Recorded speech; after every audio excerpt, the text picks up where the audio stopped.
Let's get ready to rumble! Hello and welcome to Netflix vs. Cinema, the podcast that usually goes to the cinema every week, watches a couple of things when there's something to watch in the cinema, rates them out of 5, stays at home, watches a couple of things at home, rates them out of 5, puts them up against each other and sees where our money has been better spent this week. My name is Tosin and I am your host. I am based up in a place called Bromsgrove in the middle of the United Kingdom, just outside Birmingham. And joining me as always on the Isle of Wight is Sharon Bollen.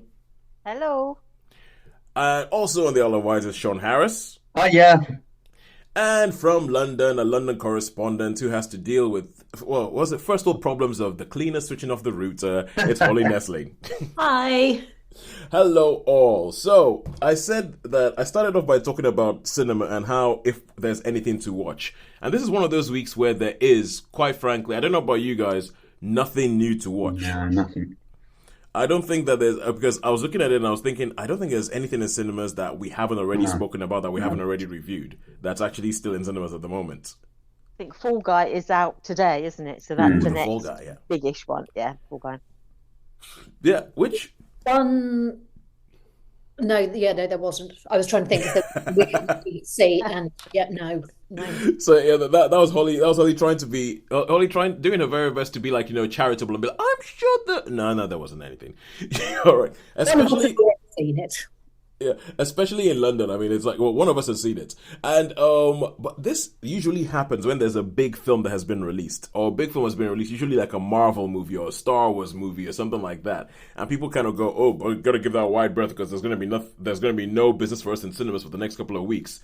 The only thing that I can think of that was released last week was Challengers, and that means that I know Challengers has got a lot of online buzz, but I'm surprised that Challengers is the film that has this kind of, oh my god, well, give it a week to itself kind of breath. I'm quite surprised about that. I mean, I read an article on the Empire website talking about how Zendaya is now becoming she's becoming that kind of star, like that kind of star that's like creates moments or can move things and can produce things and can get a film made.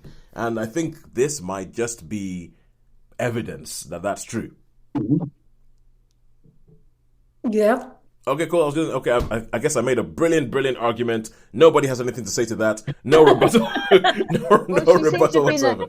For someone who's very young, she seems to have been around for a while. Because I was thinking, those like Greatest Showman, and then she's obviously did the two June films, and she's done quite a lot of stuff actually, hasn't she? She has been around for even way longer than that. She was a Disney kid.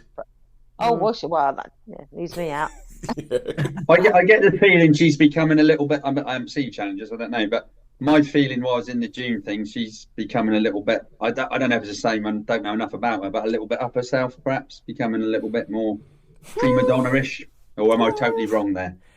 I don't. She hasn't done anything that comes across as particularly prima donna-ish. Right. Like if you look at her, it's okay. So if you look at interviews and everything like that, her Zendaya's brand is almost kind of like she is your cool best friend, or she is that person who was at school who was so cool that you really really wanted to be friends with, and try as you might, you couldn't find anything to hate about. That is like, it's like everything she does, you're like, oh my god, how did she think about that? That's so cool. I wish I'd dressed up as a robot for the premiere of Dune. And it's so it's that seems to be what it is, and it seems like they are weaponizing that right now. So she is so much that thing. It reminds me a little bit of Jennifer Lawrence went through a phase like this a couple of years ago where she was just the coolest person in the world. Yeah, Jennifer Lawrence, just the coolest person in the world. Everybody loved her, couldn't do any wrong.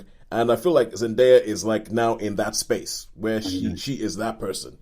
And but hey, cool, more power to her. I mean, especially if you survive the Disney kid machine and you actually end up having an adult career, I give her props.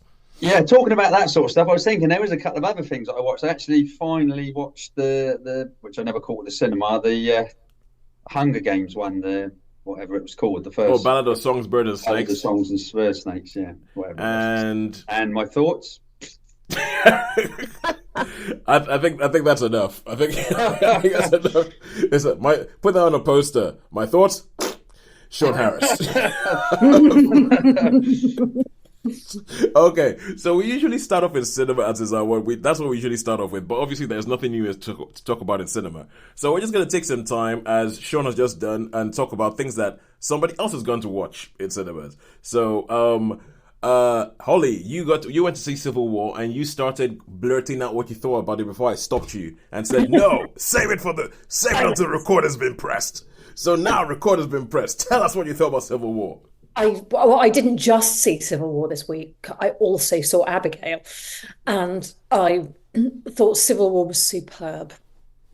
It's beautiful and gritty. I think those were the two things we said at the end, was sort of repeatedly over and over. It's beautiful and it's gritty. It's well acted. The use of sound and music is superb. It's loud noise, silence, the music. It sort of captivates you. It's an interesting film in that there's a civil war going on, but you don't ever know what it's about. That's okay, and you don't feel like you struggle for the lack of that knowledge. Yeah, and it feels, I think, painfully possible as well. Yeah, I think that sort of it resonates, doesn't it? Because you think, this could be. You could see the US as it is at the moment. It doesn't feel like it's a million miles away, does it? You're just like, we're not there, but would it take that much? And I mean, you look at the world as it is right now, and you think it doesn't take that much to push things over an edge. And it's the way it focuses on both on people, on individuals, but gives you a real feel of how people can behave and might behave in a world with somewhat deteriorating structures and blurred lines of all sorts of things. I found it really got me. I got to the end and thought that was beautiful, really beautiful, and very real. And obviously, I've never lived in a war zone. I hope that it will stay. Long may it continue, though. I know people who have, and it felt like a very realistic depiction, which made it quite interesting then seeing Abigail afterwards for a contrast in violence. Okay, so how many stars did you give Civil War? 5. 5. Yep, thought that might happen. And okay, no two ways about it. That was a solid 5. And in fact, Cinema Buddy said, controversially, she thinks this is her top film of the year, actually beating Dune. Well, yeah, because I know that you and Steph, Cinema Buddy, do not always agree. You do not always. You don't always agree. But she's often more positive about things than I am. She would give anything on things 5 stars than I do. But we disagreed on Barbie. That was our. Yeah, I remember thinking there was a film that you were way up on that she was. Yeah, there is the odd one, but yeah, she's really blown away by Civil War, which I think is fair. Cool, good stuff. And Abigail, what did you think of Abigail? Quickly. Extraordinary fun. It was ridiculous, absolutely ridiculous, and a complete contrast, and was also very violent, but differently so. And I will very happily watch it when it makes it to streaming. I will enjoy watching it again. It is ridiculous, and I enjoyed every second of it. How many stars did you give Abigail? I'm going to give it a 4. All right, cool. Good stuff. Everybody keep into form. And now, because obviously we're going to have, what we're doing is, I decided to sit this one out and just sit down and mostly listen. Although it's me, so I'm going to talk. You know I'm going to talk. So mostly listen while each one of you tells me one thing it is that you have watched at home this week. And we're going to kick off with Shaun, and Shaun's going to talk to us about something called Land of Bad. Because Shaun, Bad, yes. I'll tell you, if nothing else, you always do find the most interesting titles. Yeah, well, this is quite a new one. This one because we've got what is it? Liam Hemsworth. Oh, not Liam Hemsworth. Sorry, not Liam Hemsworth. What's his brother's name? It's the other Hemsworth. The other Hemsworth, yeah. That looks like Liam. No, so it's Luke. Yeah, that's it. Luke is the other one, but let's have a look. It's Luke and Liam and Chris.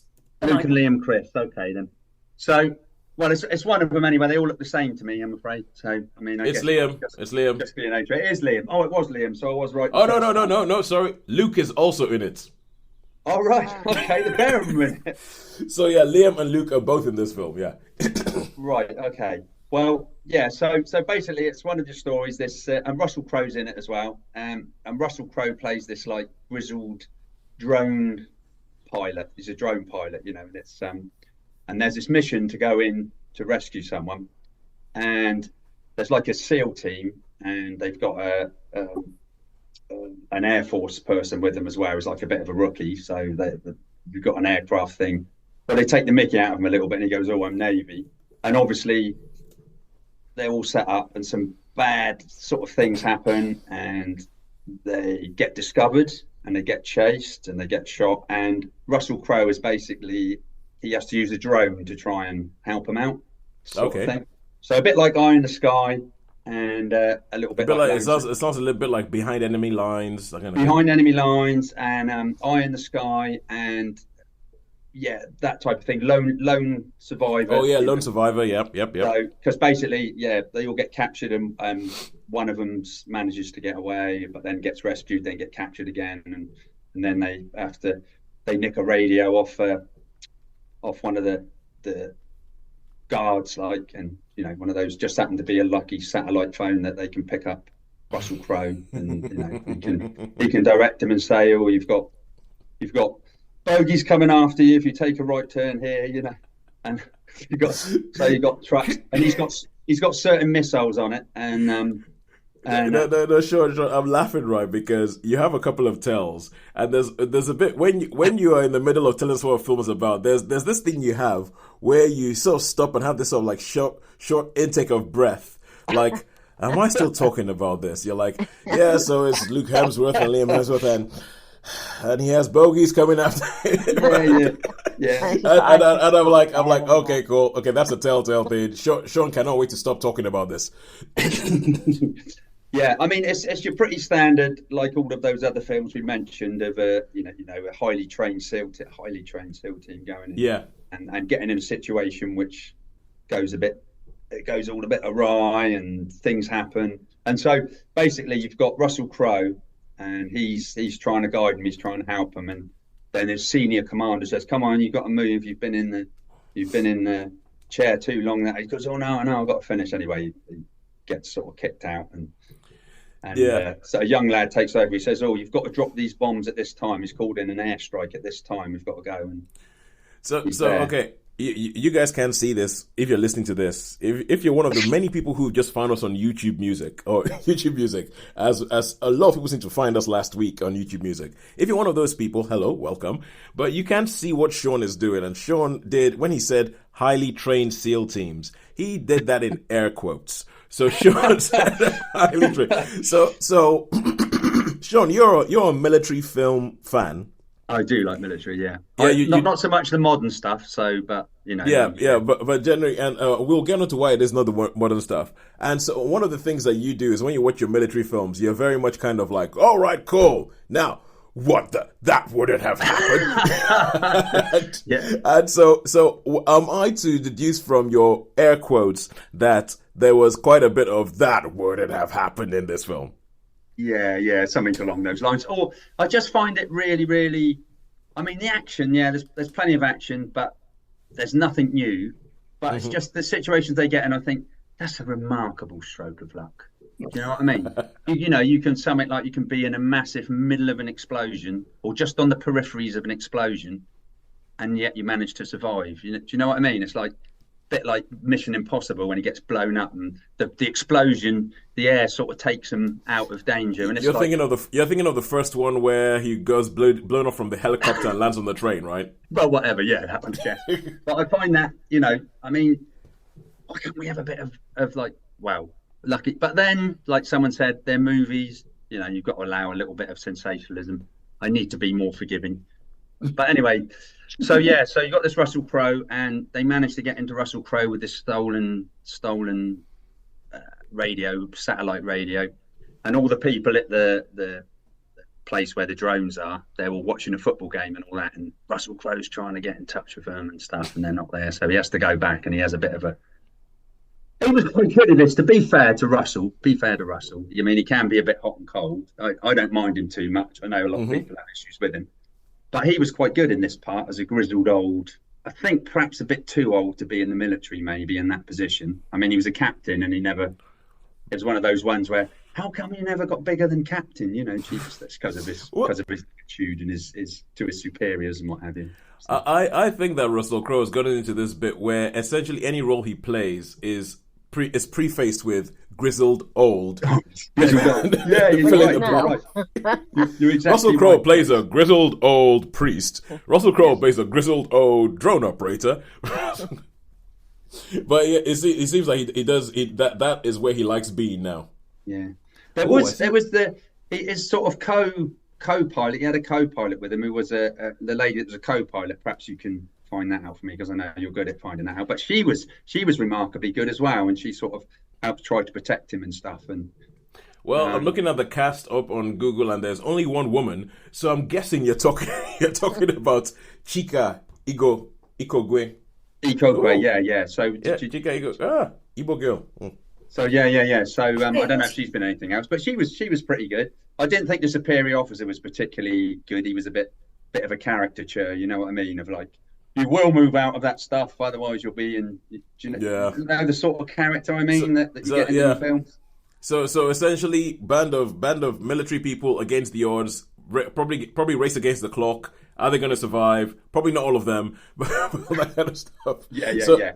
So a lot of shooting, a lot of fireworks. So yeah, there's nothing new in this. So, Lone Survivor was a much better movie than this. So how many stars would you give this?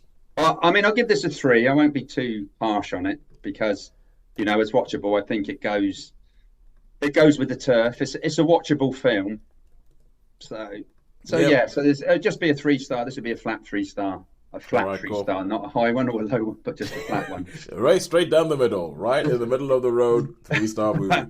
And although I'll tell you one thing, I do really, really wish for a Hemsworth apart from Chris to get a win.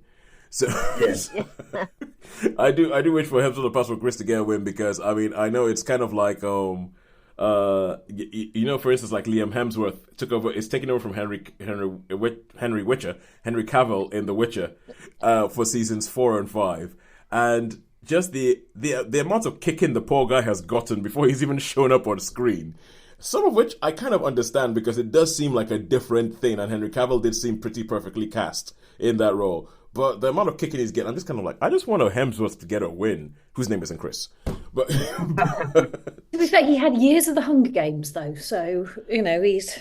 Yeah, but I don't feel like it did anything for his career. It's like, okay, if you look at the Hunger Games, you can't talk about Hunger Games without talking about, well, for me, I don't think, in film terms, without talking about Twilight. Because I think without Twilight, no Hunger Games movies would have been made. Yeah. So you look at what happened with Robert Pattinson after being in Twilight and what that did for his career and how he now has this freedom to do whatever the heck he was and he's now Batman. You look at that and then you look at Liam Hemsworth and what happened with him with the Hunger Games, and I feel like people just look at him and go, yeah, he's the mopey one from the Hunger Games. And I feel like that people don't think of him as good, which I find, I just find it a bit sad and I want him to get a win. Let's hope The Witcher goes well. I hope The Witcher is amazing, and I hope that we all sit up and go, we were blind the whole time.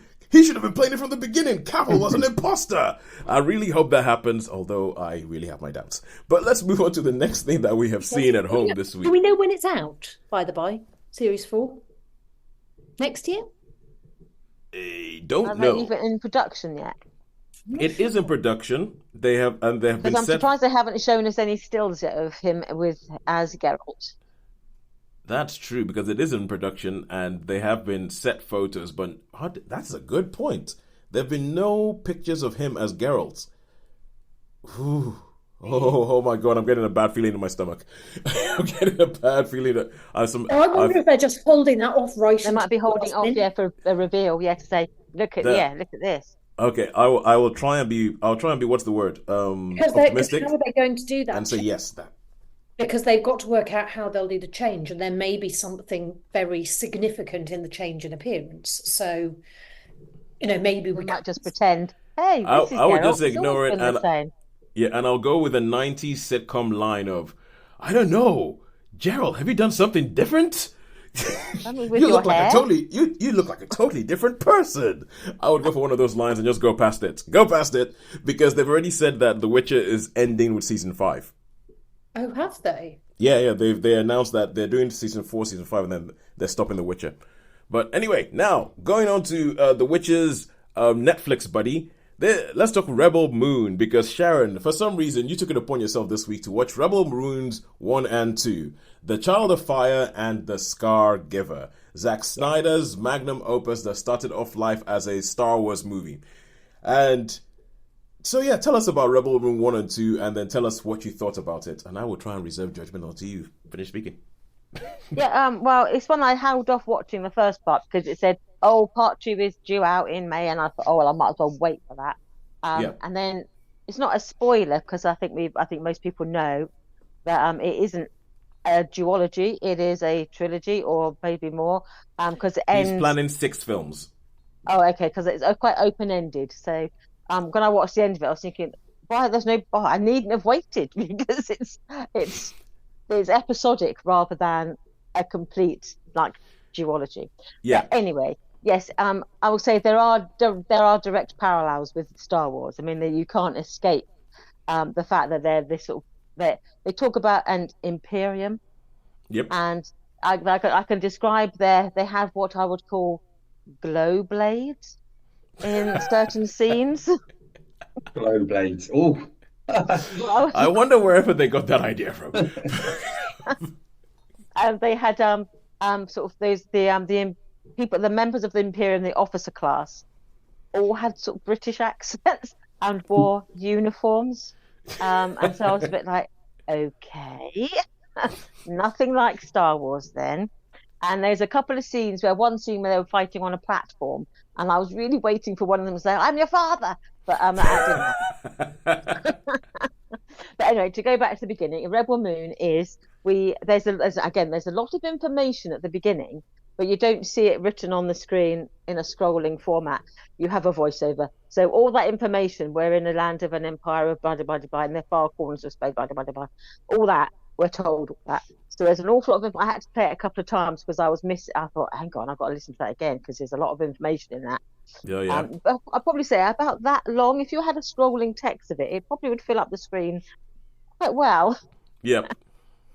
And yes, so it's a world, a universe of inhabited worlds, and they're at the center of this world universe. There has been ruled for 1,000 years by one imperial family, who basically have been like the High Kings, and then each planet has had its own sort of government and culture and blah, blah, blah, blah.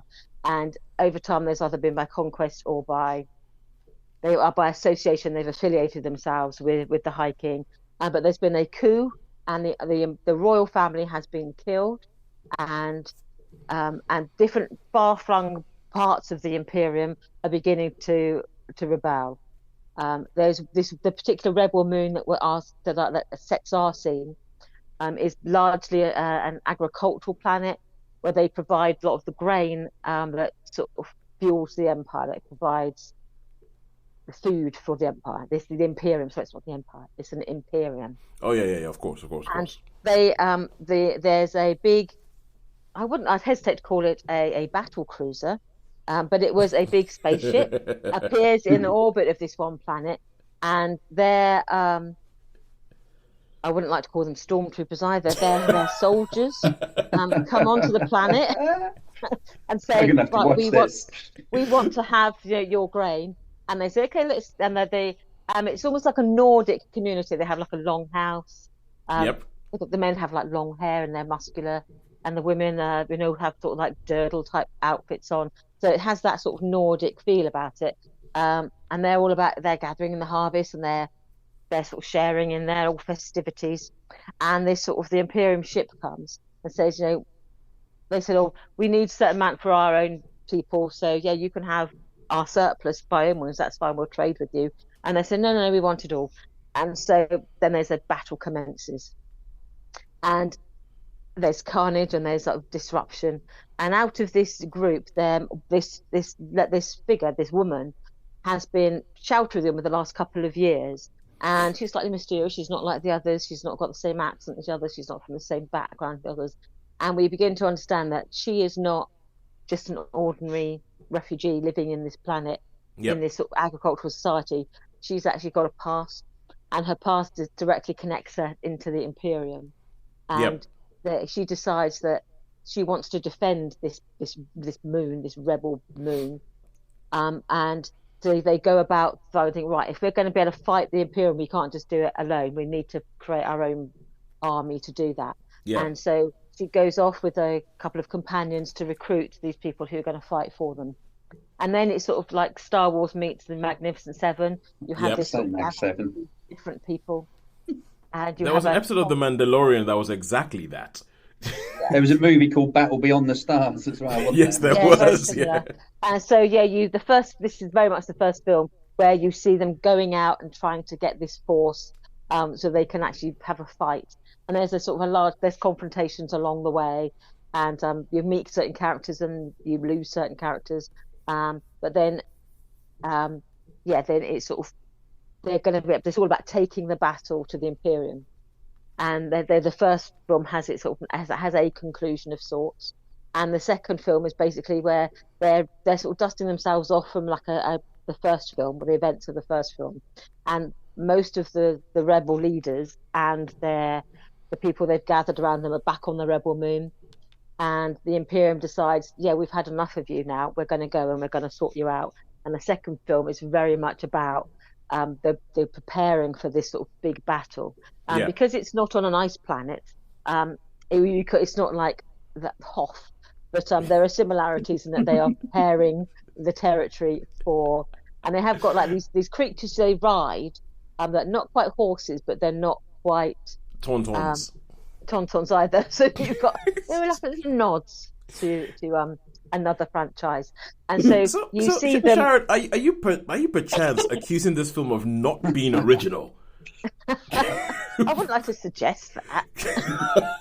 I'm sure sorry. These films. I'm sure they were this. Let's just say it's a homage and an inspiration.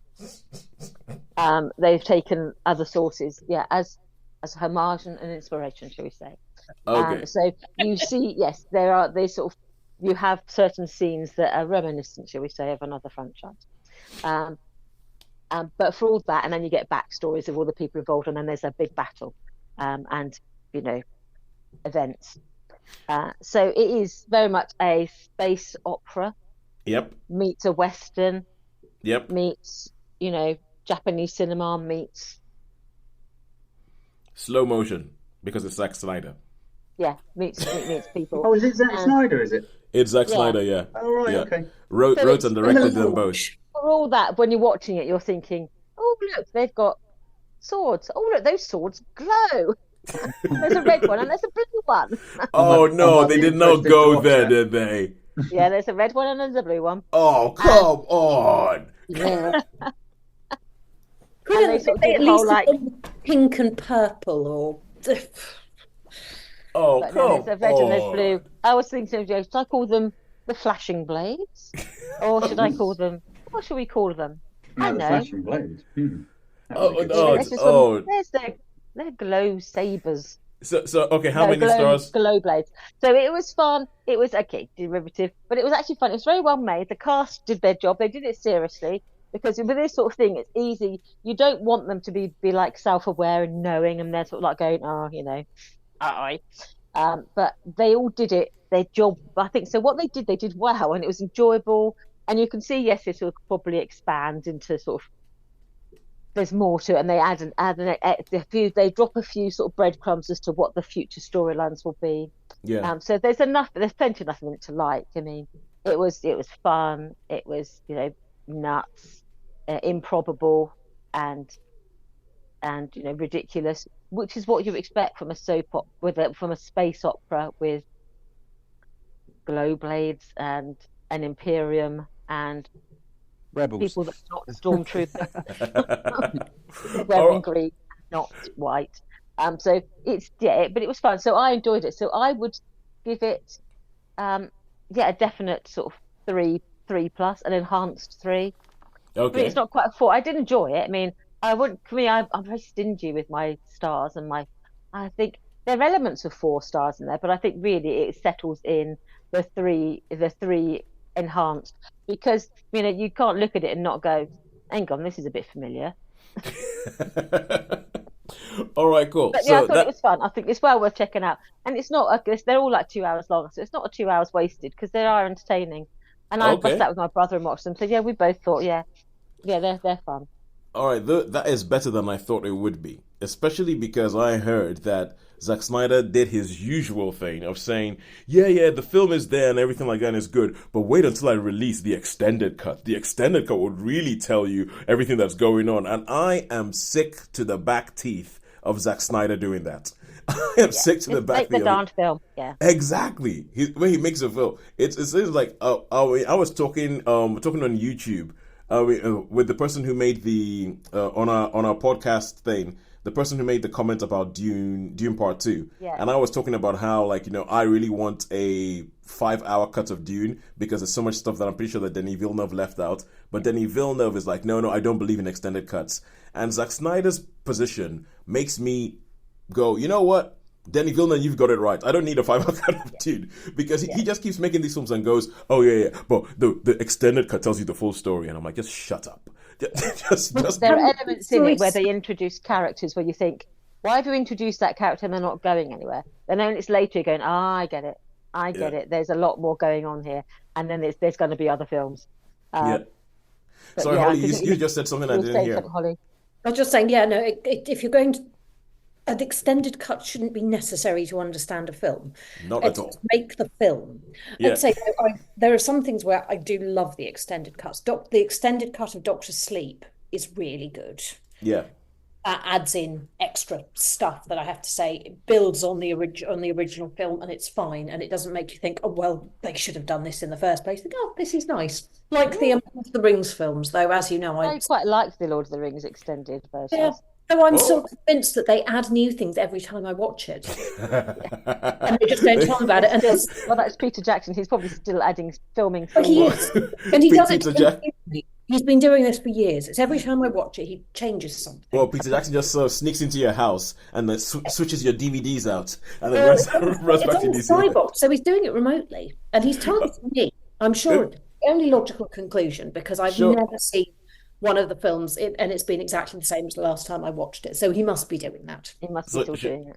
Sean, that's another one of the things to add to the year. Like, discussions we could have. It's Yes, like we could. extended Yeah, cuts, definitely. extended cuts that are actually worthwhile. Extended cuts that actually do Def- something. Definitely. I mean, out of that Lord of the Rings trilogy, definitely the Mouth of Sauron was worth a watch. When they re-released them at the cinema, Yeah. I mean, they've got to be seen at the cinema. Really, those things. I think if you see extended cuts They are on epic, TV, yeah. if you see extended cuts on TV, it doesn't really do a lot. But if you see a film like that, you see it at the cinema, and the Mouth of Sauron is adds so much more to the film. Yeah. So yeah, I don't mind extended cuts. Justice League, when Back to Snyder. But yeah, I know. That's why I said it. Actually, like to be controversial here, but yeah, I didn't mind. I didn't mind the Snyder cut. wasn't so keen on the ratio, but I didn't mind the Snyder cut.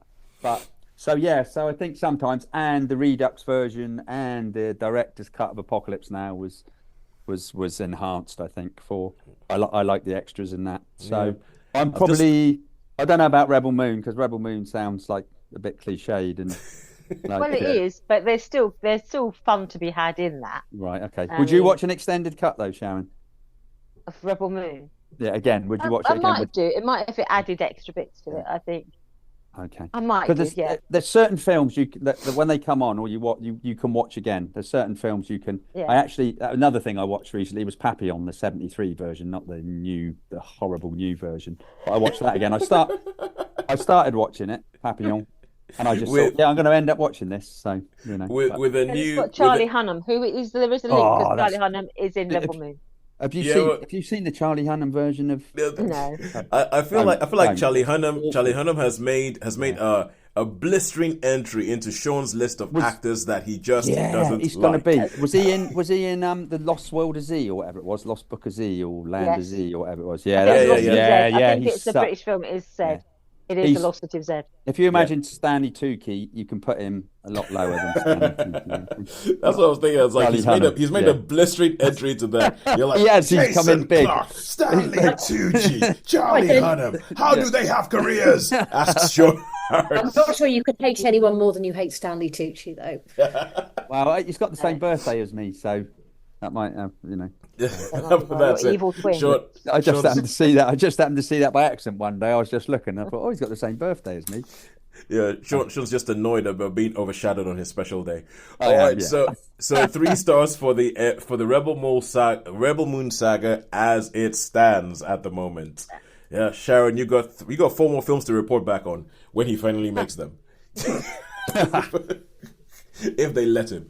And now we are going to go to something that until very recently would have been in the cinema column. I was actually thinking maybe I could go see this because it was a film that looked for all the world generic as hell and just made me want to be like, don't even want to. But then I started hearing good things about it. But in this new world where it's like, it seems like a film's in the cinema 1 month, it's released 1 month in cinema, and then 3 weeks later, it's in your house. It is now on the Netflix side of things for us. And so, Holly, you saw this at home, and you saw Immaculate.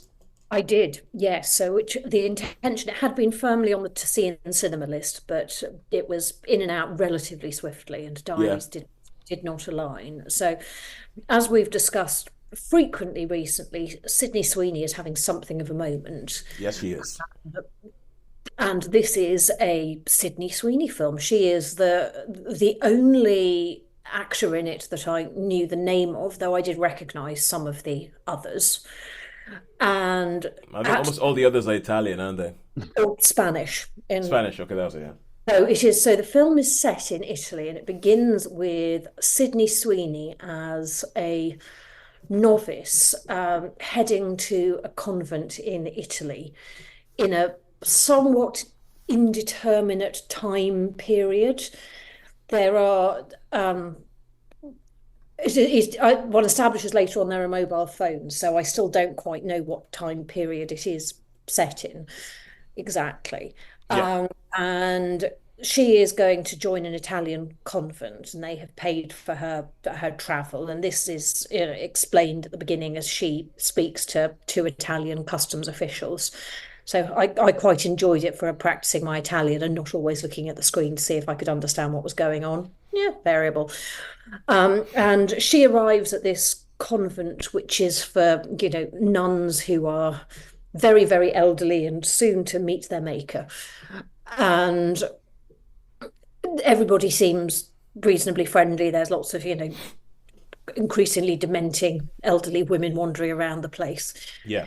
And when she's there, she takes her vows, which have to be translated into English for her, as it's all done in Italian with the local bishop. And she starts to, become friendly with some of the other nuns who are her age. And suddenly she finds herself feeling unwell and sees the doctor, and then finds herself being asked all sorts of questions, and the bishop's there and the priest is there, and have you kept your vows, and so on and so forth. And they establish that she is pregnant. Yes. And it is an immaculate conception. She has never had congress with a man. And they all seem to be perfectly happy to go with this. Everybody is perfectly fine with it, and they start declaring her to be, another, this to be another virgin birth, and she is being, hailed as, a second Madonna. But everything around the place is a little bit odd and a little bit creepy. And various of the nuns are a bit weird. Strange things happen. And, eventually she starts thinking, well, isn't it a bit odd that I'm pregnant and that nobody will let me? And low drama, and one of the nuns commits suicide. This is in the trailer, so no spoilers there. Yep. Somebody tries to drown her. No spoilers there. Although I think trailers are becoming quite spoilery nowadays. Yes. I feel like a lot of trailers just tell you way too much. Yeah, I mean, I have to say, I don't think it per se told you too much. It just, because the vast majority of the film was quite predictable. Yep. In all honesty. Yep. Are we talking sort of Rosemary's Baby type? I was exactly about to say Rosemary's Baby-esque. It's not quite Rosemary's Baby, but it has a different. It's not the same twist to it as Rosemary's Baby, but it falls within those sorts of brackets. Yeah. It's How's the acting? How's the acting? The acting is decent, actually. Yeah. And the script is absolutely fine. The cinematography is good. Yep. So, I mean, the script, I'm trying to find the right way of articulating. It is structured well for what it is. So the acting is good, the cinematography is good, it looks good. The problem is the story's not that good. So you've got something that is, I mean, I'm just sort of waving my hands in the air vaguely. Yeah, I like, we know I like a good horror film, and we know that I also like a bad horror film. And this is neither. It's fine, and that's a really Damning with faint praise. Yeah, it really is, and there's nothing wrong with it. But frankly, I am only just aware of what happened at the end because I mostly tuned out because I was bored. Oh wow! Oh, long. Was it long then? Was it long? No, that just seemed long. Yeah, it wasn't. I just don't care. So okay. And this is from me, who sat through Monsternado. So it just wasn't bad enough for you. It was not. It was neither good enough nor bad enough. It didn't have the pizzazz of something like Abigail, or the idiocy of something that's so bad it's good, like Monsternado, and it didn't have the substance of The Exorcist. And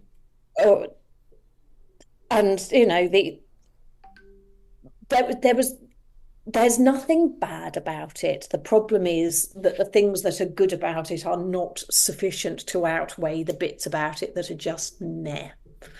Yeah. I'm afraid it's going to get a 2.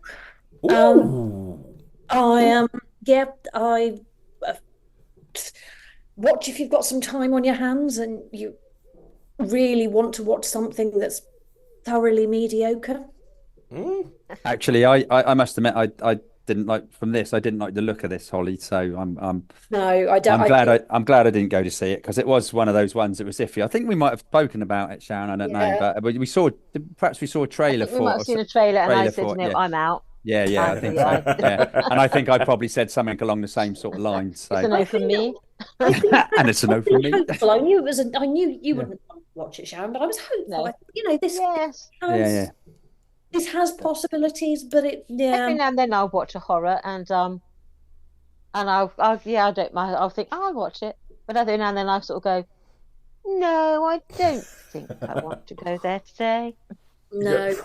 Right. Okay. So 2 stars. I'm proud of you, Holly. I'm proud of you, man.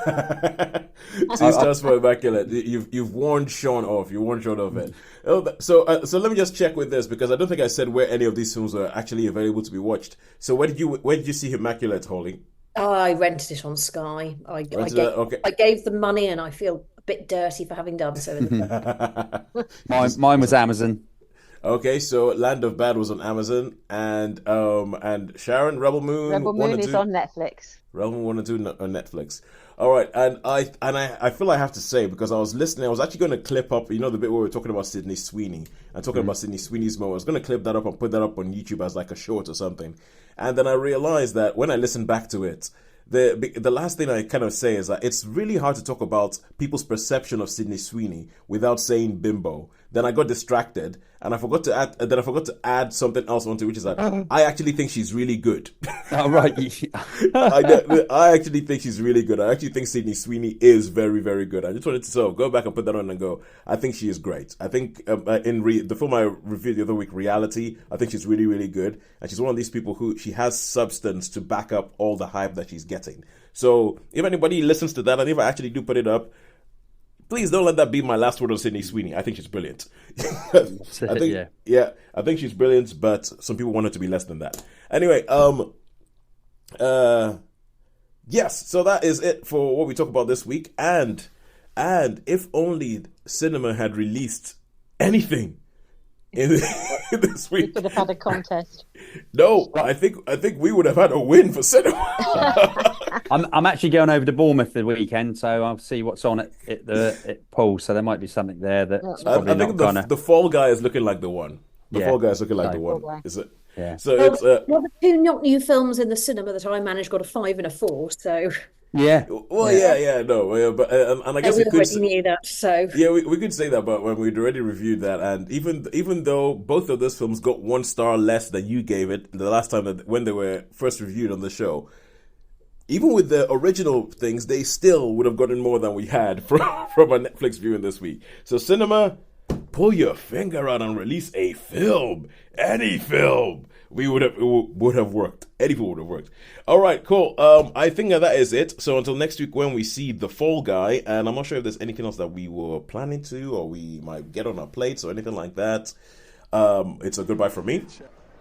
Yeah, it's a goodbye from me. It's a goodbye for me. and a goodbye for me. Yeah, keep hitting that like and subscribe button on YouTube. Yeah, we like that.